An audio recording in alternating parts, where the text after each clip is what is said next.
जब तक जीतने वालों की इतिहास लिखा जाता रहेगा, बेयादों के ही किस्से लिखे जाएंगे और उनके द्वारा मारा गया या घायल हुआ जीवों की नहीं। जी हाँ दोस्तों, ऐसी ही कुछ कहानी हमारे इतिहास की है। जब ब्रिटिश अफ्रीका आए तो उनके हाथ में बाइबल थी और हमारे हाथ में ज़मीन। उन्होंने हमसे कहा, चलो प्रार्थना करते हैं। हमने आंखें बंद की और प्रार्थना किया। हमने जब आंखें खोली तब हमारे हाथों में बाइबल थी और उनके पास हमारी ज़मीन। केन्या के लीडर जेमो केन्याटा ने इन्हीं शब्दों से साफ कर दिया कि उपनिवेशवादी संस्कृति कैसी है, किस तरह अपने पंजे किसी भूभाग पर गड़ाकर उसे तब तक नोचती रहती है जब तक अस्थिपंजर ना बच जाए। नमस्कार दोस्तों, मैं सुरेश आपका एक बार पुनः हार्दिक अभिनंदन करता हूँ और आपके सामने फिर से हाजिर हूँ एक नई कहानी के साथ। दोस्तों, कहानी शुरू करने से पहले विशेष गुजारिश कि आप मेरे इस चैनल समीक्षा एक संदेश को सब्सक्राइब कर लें और पसंद आने पर वीडियो को लाइक और शेयर कर दें। दोस्तों, चलिए कुछ किया था ब्रिटेन ने भारत और अपने अन्य उपनिवेशकों के साथ। यहाँ के लोगों को असभ्य और अशिक्षित बताकर उन्हें शिक्षित करने का बीड़ा उठा लिया। यहाँ अपना शक्ति स्थापित कर लिया। ईस्ट इंडिया कंपनी भारत में फ्रेंच, डच, पुर्तगालियों के देखा देखी व्यापार के उद्देश्य से भारत आया, परंतु यहाँ की संसाधनों की प्रचुरता को भांपते हुए यहाँ अपने संसाधन स्थापित करने की ठान ली। 1764 ईस्वी में बक्सर की लड़ाई खत्म होने के बाद ईस्ट इंडिया कंपनी को बंगाल और उड़ीसा से कर इकट्ठा करने का अधिकार प्राप्त हो गया। 1857 की क्रांति के पश्चात ब्रिटेन की महारानी को एम्प्रेस ऑफ इंडिया का खिताब देकर पूरी भारत उनके हाथों में सौंप दिया गया था। इन्हीं के बीच गरीबी, भूखमरी, अकाल से जूझ रहे भारतीयों पर करों का बोझ भी बढ़ता गया और साहूकारों, जमींदारों की क्रूरता, अत्याचार चरम पर थी। इन सब परिस्थितियों ने जन्म दिया आदिवासी क्रांति को, जो 1857 की क्रांति से पूर्व आरंभ हो चुकी थी। 1830 में कोल विद्रोह, 1855 में संथाल विद्रोह प्रमुख नाम है। आदिवासियों द्वारा पूर्व में कई बार अपनी जंगल और जमीन के लिए विद्रोह किया, परंतु इसे लूटपाट और असामाजिक तत्वों की उपस्थिति मानकर इसे इतिहास से अछूता रखा गया।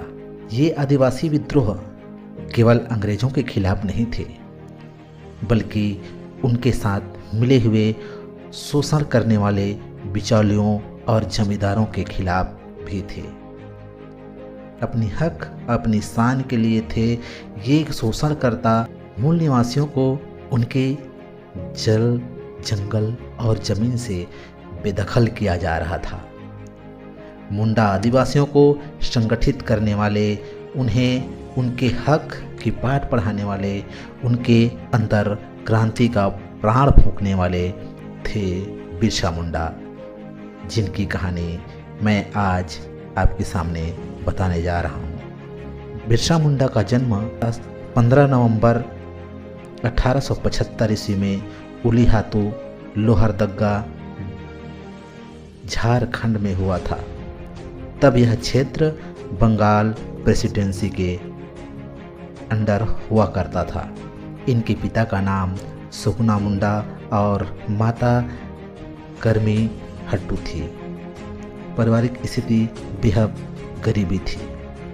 फलतः अपने गांव छोड़कर मजदूरी के लिए बाहर जाना पड़ा। वहीं बाहर जाने के पश्चात बिरसा मुंडा जी की शिक्षा एक जर्मन मिशनरी स्कूल में हुई, जहां इन्होंने अपना धर्म परिवर्तन कर ईसाई बन गए। कुछ वर्षों पश्चात उस स्कूल को छोड़ दिया और ईसाई धर्म को त्याग कर दिया। 1886 से लेकर 1890 तक चाईबासा में लंबे प्रवास के दौरान ईसाई मिशनरियों से शिक्षा और कोल और संथाल विद्रोह के बारे में पढ़ और जानकर अंदर का लोहा धधक गया और अपने जंगल जमीन और अपने आदिवासियों की शोषण के विरुद्ध इन्होंने आंदोलन प्रारंभ कर दिया। उन्होंने नारा दिया, अबुआ दिसोम रे, अबुआ राज, अर्थात अपनी धरती पर अपना राज। दोस्तों, और इस तरह मुंडा जनजातियों को संगठित करने वाले वो बड़े लीडर बन गए। इन्होंने शोषण के विरुद्ध आंदोलन किए। इनके साथ साथ बड़े व्यापक क्षेत्रों में आदिवासियों जो ईसाई धर्म स्वीकार कर लिए थे उनको भी अपने आदिवासी संस्कृति में वापस लाने के लिए संघर्ष किया और अपने लोगों के लिए अपना एक अलग धर्म की स्थापना कर दी जिसे बिरसायत धर्म का नाम दिया गया और इनके मानने वाले आज भी झारखंड की धरती पर मिलते हैं। इनके साथ साथ बिरसा मुंडा ने उलगुलान की शुरुआत की जिसका अर्थ है असीम कोलाहल।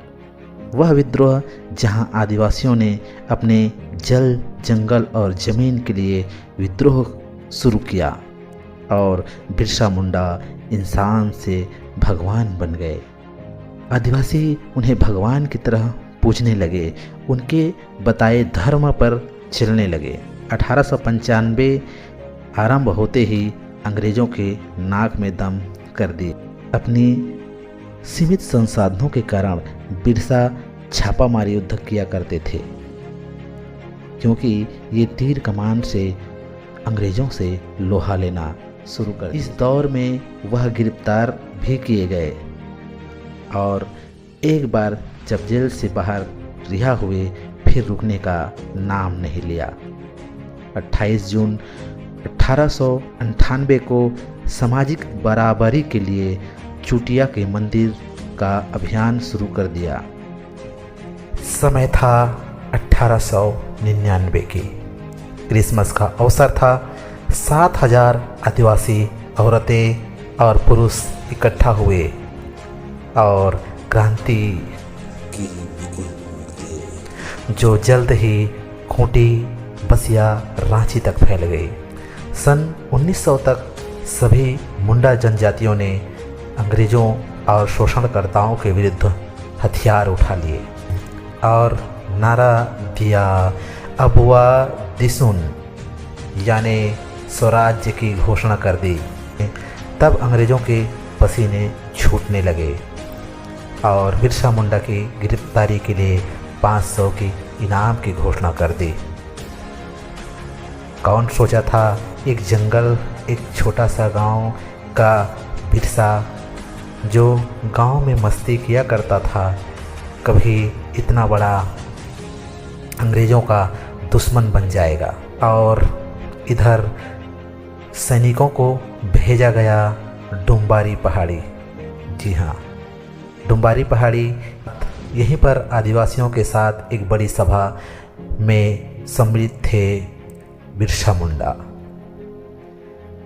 दोस्तों, जलियांवाला बाग हत्याकांड का मंजर यहाँ पहाड़ी में हजारों लोग इकट्ठा थे। बिरसा वहीं अपने साथियों को संबोधित कर रहे थे, उन्हें स्वदेशी, अपने स्वराज, अपने हक के लिए संदेश दे रहे थे। तभी ब्रिटिश सैनिकों ने अचानक धावा बोला और अंधाधुंध फायरिंग करने लगे। मंजर ऐसा था कि सभी तरफ लाशें छितराई हुई थी। जंगल लाशों से भर गई थी। सैकड़ों लोगों को जिंदा जला दिया गया था। कई लाशों को खाइयों में फेंक दिया गया। वहाँ से बिरसा निकलने में कामयाब हो तो गए, परंतु जो काम बंदूक और तोप न कर सकी वो 500 रुपये की राशि लेकर दिखाई।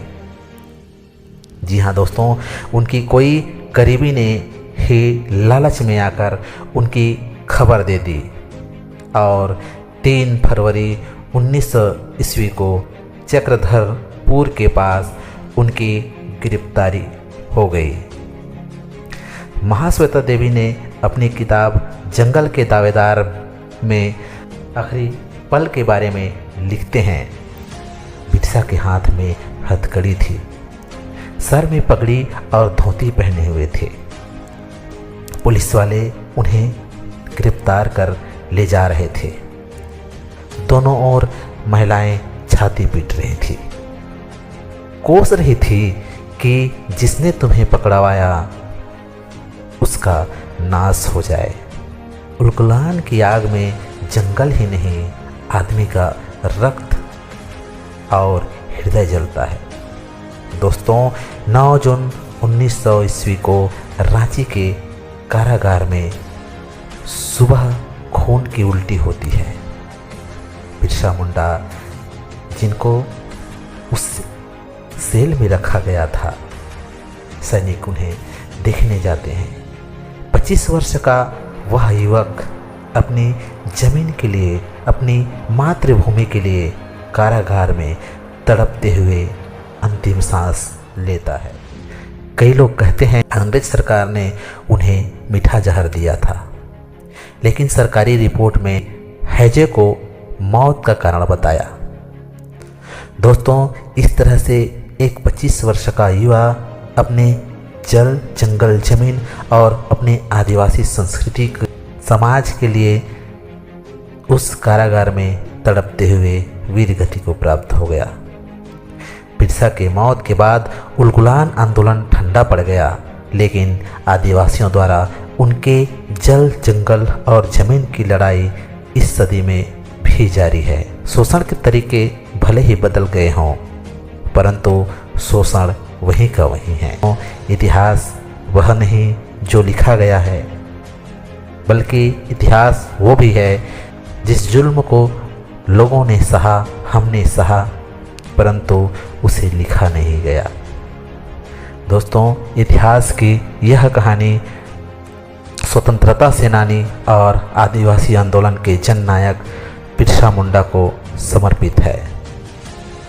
दोस्तों, आज बिरसा मुंडा की जन्म दिवस पर यह कहानी आपके सामने प्रस्तुत है, और यह कहानी अच्छी लगी तो इसे लाइक करें और वीडियो को शेयर करें।